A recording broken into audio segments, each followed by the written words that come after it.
Welcome to the New World Order Showcase Podcast. Your host, Jill Hart, the Coach's Alchemist. Couldn't be more excited to have you join us today.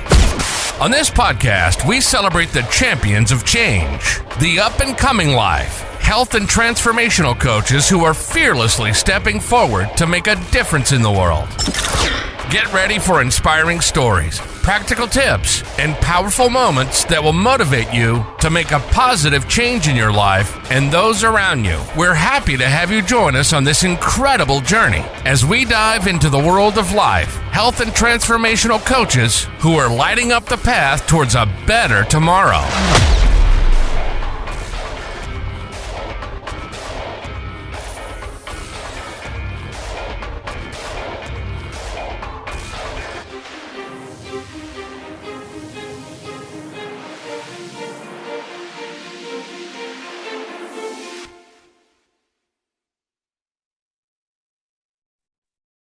Hi, and welcome to the New World Order Showcase Podcast. Today we are talking with Carmelle Riley, and she will tell us everything we ever wanted to know about manifesting our dreams. Can you hardly wait? I know I can't. So welcome, Carmelle. I'm really excited to learn about how you're doing this and what you're doing as far as teaching other people how to do this. So tell us your story. Kia ora, Jill. Thank you and your audience for having me here on the other side of the world. We've managed to connect, so I really appreciate that you invited me, and I'm really looking forward to mixing some alchemy into this podcast this morning. That sounds like fun. So what is your story? How did you get started in all of this? Well, I think we, in our life, there's a series of experiences that always bring us to the next step. And I've always been a very curious person and really, I guess, allowed my imagination probably more free rein than most people. And which hasn't necessarily been that easy, but it is since I became very conscious about how to work with my own imagination and really how to use the various different levels of my mind and my heart and my spirit, things have started to kind of take shape more for me. But it wasn't an easy place, because I'm not sure if you know very much about this area of the world, but for a lot of Māori and Pacific people who navigated here, in 1,000 years ago before, it's been a rocky road with colonization, and in our country in particular, there was a lot of warfare. And then when the British came around a couple of hundred years ago, there was more warfare. And so I sit in a line of my ancestors who had some real hardship. And that is probably more it was mental and physical and spiritual, but it is, it's been the legacy of that hardship and it has resulted in a lot of family disconnection, a lot of family violence, a lot of, really substantial issues that affect your socio-economic thriving. And so that really was my early journey. I had teenage parents, and they were forced to marry. So there was quite a lot of shame around my birth. And, I had a 16-year-old and 19-year-old as parents. And they quickly had some children, and they had a big fight and split apart. And that has been really what I have had the legacy of overcoming in my lifetime. And I feel very blessed for having that, to be able to move through that journey with real humility and with, really embracing it with the perspective that we are here to learn, and it doesn't matter what happens to us in our life, that we can find the God within, the source within, the imagination within. Yeah, that is so true. And I think that to some extent, I personally believe that we have soul contracts. and we ask to come and be in the situations that we find ourselves in. And having really young parents is a challenge, because they're still kids themselves, and they're still trying to like figure out who they are. But on the other hand, you could have been my daughter. I didn't have her till I was 44. So I mean, there's such a wide range of experiences for us coming into the world. But and it's interesting how that shaped your processes, because I know you have like 3 businesses, that at least three that you owned up to on the questionnaire. Yeah. So how does this manifesting play into it? Well, because so I use the tagline of manifesting because it's slightly, I guess I'm sort of being quite playful with it. And you do talk about, as you say, we make these soul contracts to come in, and we promptly forget who we are. We forget that God is within. And the manifesting, like everybody manifests all the time, but most of us manifest with our unconscious patterns. So most of us have a mixture of, basically 95% of what we think is just a lie that we've told ourselves repeatedly, or we've listened to other people. So we've given our power away, particularly as children, because we have this black brainwave called theta, and we run it from your birth through to 7 years. You're in the most imaginative brainwave, and so you soak up absolutely everything, not just what your parents say, not just what happens at school, but the energetic vibrations. So when you realize that that most of what you're doing is unconscious, you realize the importance. You're manifesting largely off the stories of others, whether that's your family or whānau, as we say, whether that's your society, whether it's school, whether it's your church, your whatever. It's not you. And so the process of manifestation is, when you really understand it, is accepting a new, it's actually not accepting, it's setting a new assumption about yourself first, and then about everything around you. And as I said, I came into this life with a lot of ancestral, I actually wonder sometimes if it's not even my line, that's an imprint that I've, chosen to come into. And I have a deep reverence for the stars, and for that kind of universal history that we bring in. So I think I'm here, when I remember, to bring light and love and joy and happiness and playfulness, and they're all part of your imagination. They're nothing to do with your reasoning, and it's very difficult for us to accept that. And that is really, I guess, where the manifesting comes in, because it's about it's not so much about the knowing, it's the playing, it's the practice of embracing and surrendering and allowing the light to come through you and around you without actually having to control it. And that's so difficult, Jill. It's so difficult, because we love to put things into boxes, and we love to put things, into steps and really that is not what we're here for. We're here to learn and to share and to love and to play. Yes. And there's so much science around, if you want to put it in boxes, because sometimes I like to do that. But there's so much science around the idea of imagination, and the more you can imagine something, and the clearer the detail you can give to it, the more likely it is that you're going to get exactly what you want or expect or are thinking about. It's just the way our minds work.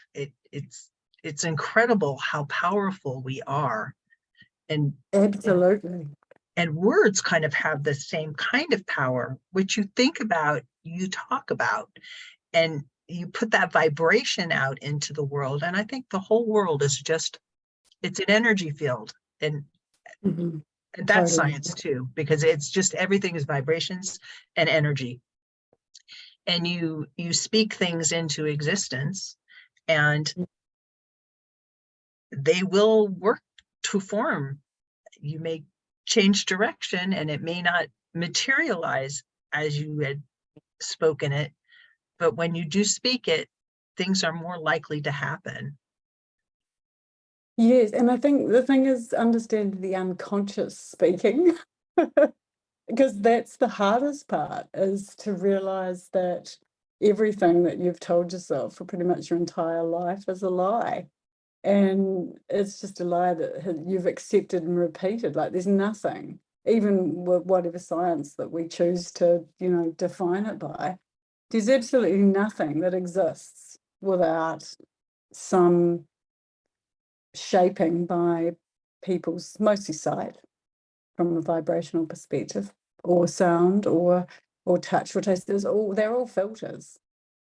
They're like putting filters into your glasses and bringing them to bear. But I think the challenge is it's really, and I guess this is probably why I picked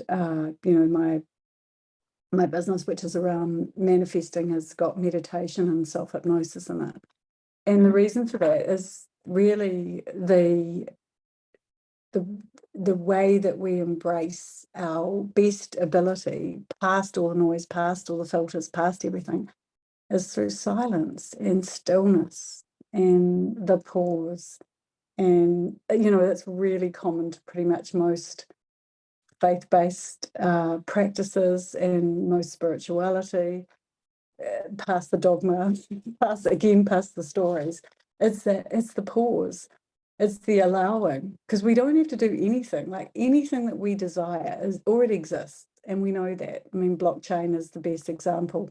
Electric cars, there's nothing that we can think of that doesn't exist. Whether we are aligned, whether our thinking is aligned, or whether we're holding ourselves separate from that through resistance and limitation, that's a different thing. But the only way that you really tame your own imagination is counterintuitively, not by doing anything, but just by aligning and allowing it to be. No words, complete and utter silence. Sleeping, essentially, Delta and Theta are the best brainwaves for creating anything. And I'm probably, in my own life, I struggle with that because I just love to have so many things on the go. And it is my meditation practice that probably sustains the level, but I do a lot. I practice a lot. It's an hour and a half at least a day.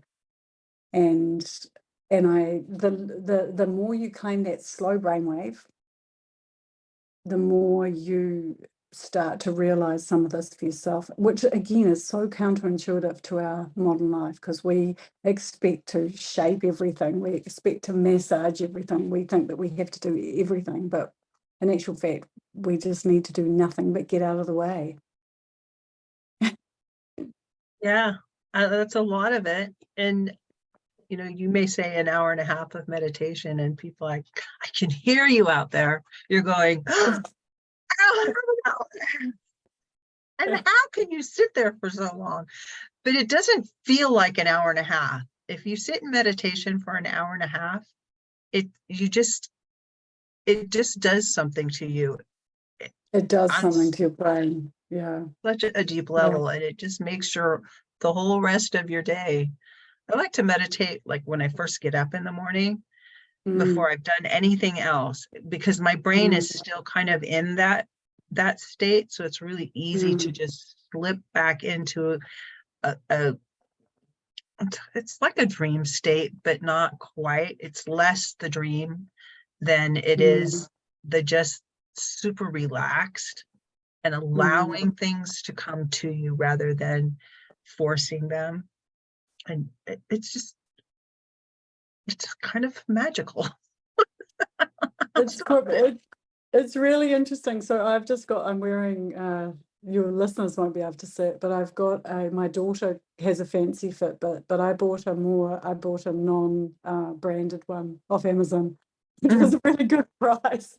But it does the same thing. And the reason why I got it is because I'm really interested in the sleep cycle. So and this is a big thing about when you learn about the levels of the mind, the value, and it's very difficult for us to meditate. Very few people actually meditate. Most of the time it's self-hypnosis, because any direction is actually directing the brain, which is hypnosis, as opposed to meditation, which is really just that allowing. And but it's what I've become really interested in is my heart rate and the alignment of being able to get it right down to delta, which it's very interesting that this wave of consciousness occurs whether we are asleep or awake. And if you're actually looking at the science of your own sleeping, you will see how small amount of actual delta you're getting a night. And so I've trialed this with my teenage son, because he said, Mum, I go to sleep for 8 hours a day, a night, and I'm out. And I said, well, you wear my little thingy and let's have a look. And sure enough, he was awake. He didn't have the bright yellow for awake like I do, but he had this kind of wave of theta and delta, and he was still going up and down. And the reason I think that why I've become interested in this is why I teach people this now is because if you don't sleep well at night, don't worry. We all need about 2 hours of delta, but they don't have to be continuous. We don't, and the reason why we have delta is because it is useful for detoxification, resetting the body's systems. It helps us to get that healing of our bodily systems, to rest our nervous system, to metabolize, to digest. All of those really critical functions happen with delta, and you need 2 hours of that. But they don't have to be consecutive. So if you know that you've only had an hour of 40 of delta, that's your clue in the day to make sure you get some meditation. And it doesn't have to be an hour and a half. Like my preferred is an hour and a half sometime, normal. But if you can't get that, if you're getting 10 minutes in the morning, which resets you into the stillness, and then you take a break in the middle of the day and you lie in a chair and you essentially make yourself come into this restful, relaxed, sleeping, waking. It's more alert than it is sleeping.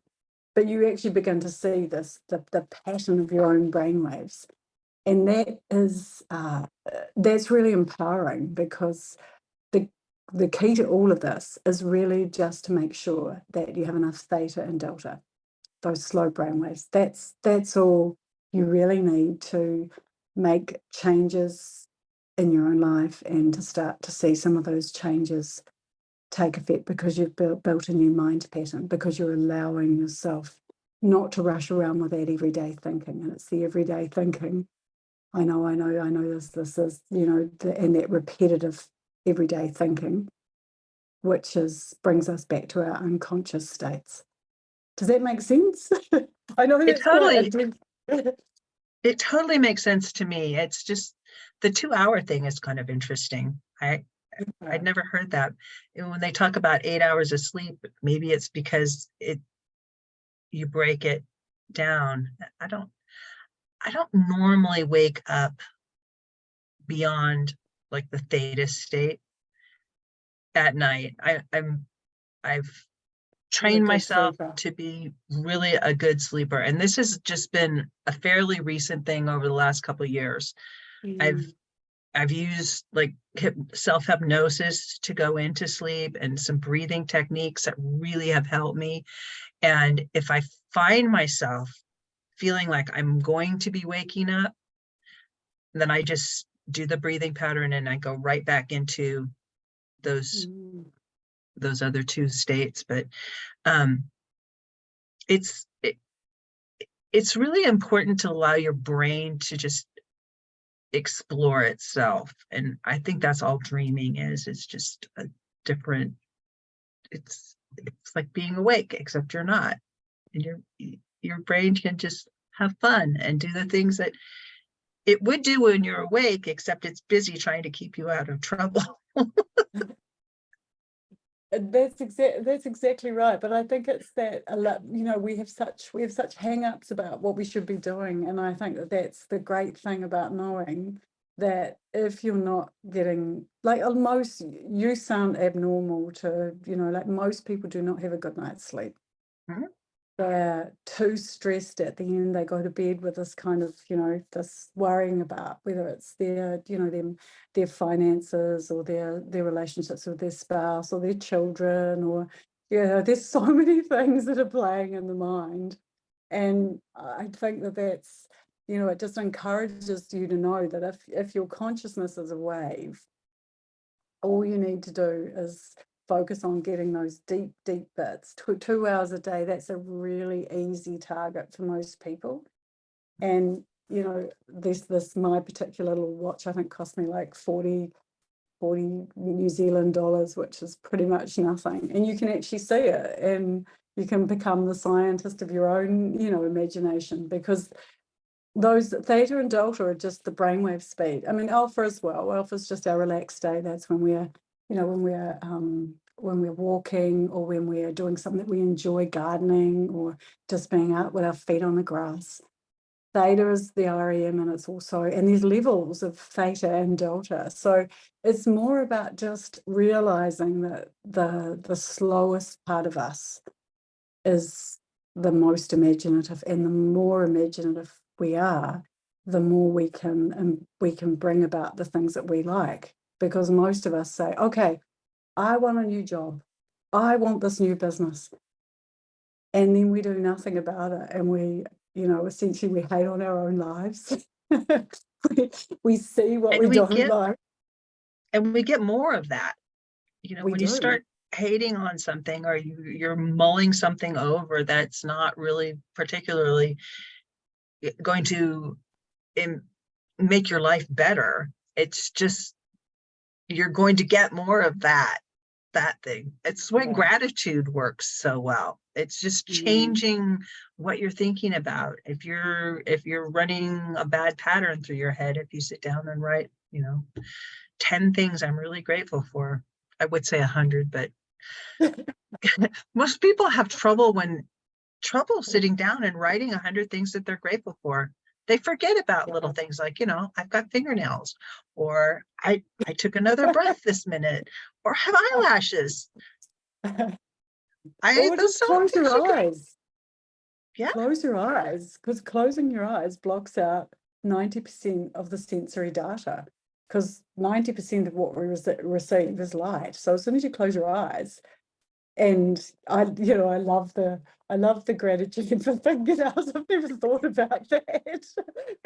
I like to tell myself because I really believe that we give away our infiniteness, and the God that is within, or the goddess that is within, or source, or however you like to describe, the infiniteness, infinite, inexplicable, force of life. I like to just ask myself, am I behaving like God is within? Or am I thinking in that way? Which can help you in the same way that gratitude can. Anything that you use as a circuit breaker, it's just breaking up our everyday thinking. And you start to see results from that fairly quickly, whether it's gratitude, whether it's love, whether it's feeling your heart, thumping your heart helps, whether it's taking a breath, closing your eyes. They're all just really prompts to bring you back to this. You're not the story that's running around. You're not who you think you are. You are part of this circling of light and energy that is in our cosmos, a tiny speck of light. That helps you. Yeah. And you're part of the bigger tapestry that is the universe, but your part makes a difference in the whole. Your part makes a huge difference. In the whole vision of what the thing looks like. And again, that's kind of why I do this podcast, is because I really think that people who are out there stepping into their power and helping other people achieve something greater than where they are right now, it's changing the world. It's making the world a better place, and it's already happening. Yeah, it is true. And then I think when you sometimes take a step back and then look at recently, I went to a show in a planetarium and saw the wet rock of Earth spinning through our galaxy with 3 billion other stars. And then we landed back on Earth and it was like, whoa, and all of that is inside us and every single one of our trillions of cells. And it's it's infinite and it's tiny. And all of that helps us to bring more of this bigger self, this bigger force. And so, whether it's manifesting or 10 steps, 10 steps or whatever it is that we're focusing that energy, it really is just about coming back into the bigness of who we all are. That reminds me of like atoms, or particles, because particles exist as a spot, but they exist everywhere at the same time. It's like we are all like that. We exist in this one spot, but we exist everywhere all at once. And we can take advantage of that if we focus on it. It's hard to do that. It's very hard to do that. Most of us don't, you think? Even in, even bringing yourself back to that kind of thinking of yourself as more than just who you got up with your list. You got up with your list of things that you had to do and accomplish, and your phone is going continuously. I think that's one of the challenges probably for our children and their children. One of the challenges is being hooked up continuously to a source of distraction. And that's, But we need to give them tools to like not have to be focused on things like that all the time, and tools are like, leave them in the house, go sit outside and put your feet on the grass, or just go for a walk. Don't take your phone. Disconnect every once in a while and allow yourself to just be one with the environment around you.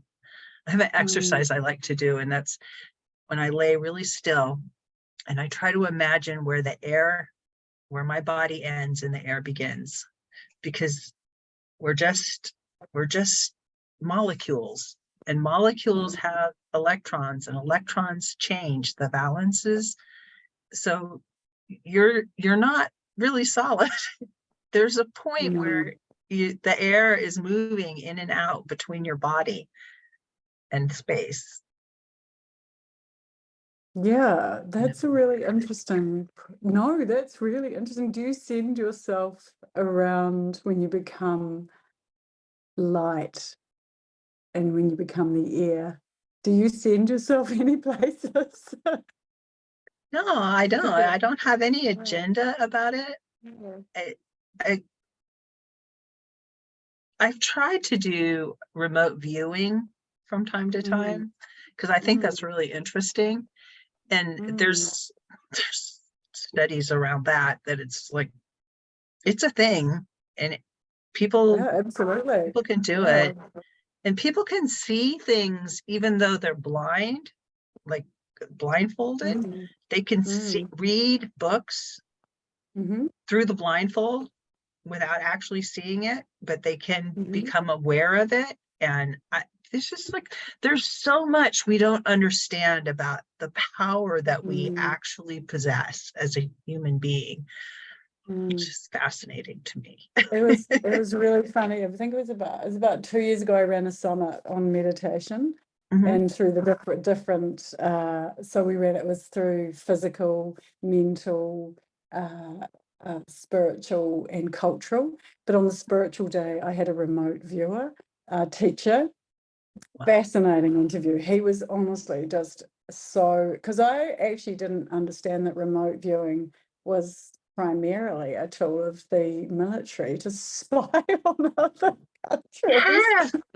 Yeah, but we did it. So, and I've become, and the interesting thing about it is you're really, all you have to do is use your alpha brainwave, and it's a level that is of awareness where you, if you want to start it, you need a checklist.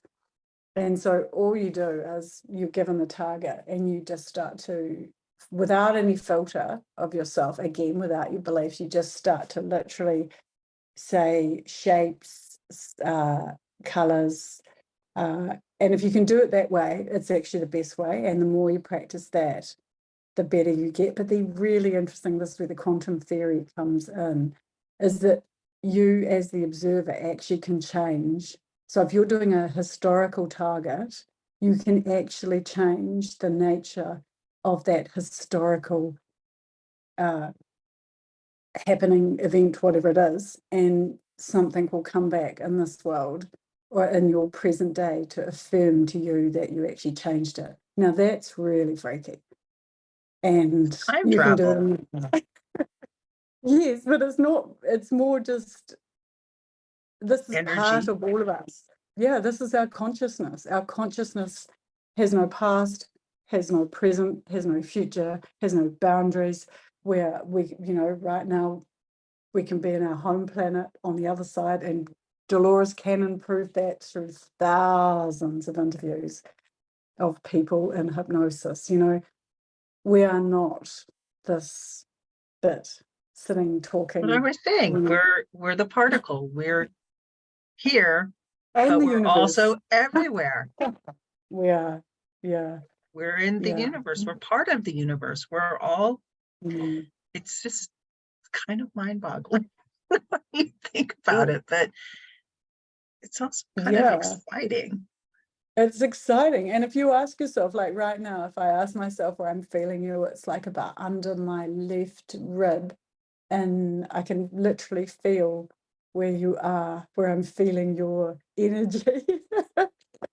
It's kind of sort of in the middle of my back, close, I'd say back heart, which is really, like you can do this. I often do this. I'm like, where am I feeling this person? And I'll be like, okay, I'm feeling them in my throat, or I'm feeling, it is such, even though this is a person that's not physically close to me, when I'm just thinking about somebody. And that may be because I'm present with them while they're in a happy space or where they're working through a chunky issue. And it's such, our consciousness is unlimited. And but I like your thinking of yourself as a particle, a quark or a gluon. I don't know. Maybe I change back and forth. I like it. An electron or a proton.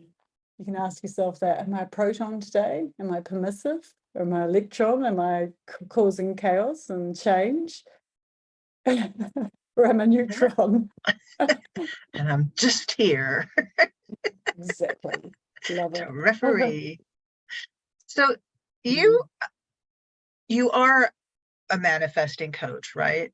That's kind of what you help people learn how to do. Or do you explain yourself in a different way?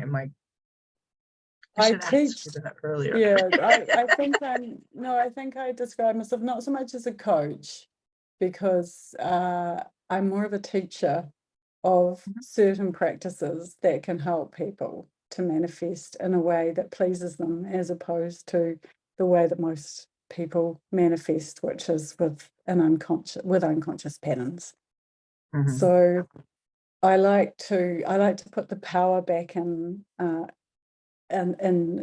person or the people that I'm dealing with, because I don't have anything more than a few techniques that I've learned for myself, which I can share with others.